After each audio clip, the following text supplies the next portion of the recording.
دیکھو تم اونٹ اگر ذبح کرتے ہو یا بکرا یا کوئی اور چیز، بیل، گائے، اللہ تک ان کا نہ گوشت پہنچتا ہے نہ خون. نہیں ینال اللہ لحومها ولا دماؤها ولکن ینالہ التقوی منکم. ہاں اگر تقوی تمہارے اندر ہے وہ اللہ تک پہنچ جاتا ہے. روح تقوی وہ ہے نہیں. ایسا بھی ہوگا کوئی بہت بڑے سیٹ ہوں گے، وہ کوئی 50,000 کا میڑا خرید کر اور پھر اس نے جو ہے وہ اس کو مہندی لگا رکھی ہے اور رنگ لگا رکھے ہیں اور ریشمی چادریں ڈالی ہوئی ہیں اور لے کر پھر دکھا رہے ہیں کہ اس شان کی قربانی ہم دیں گے. یہ تو سب دکھاوا ہے.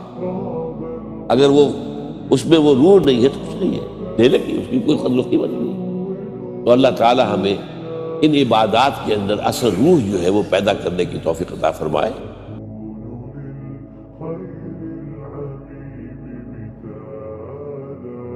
وأبر محتسبا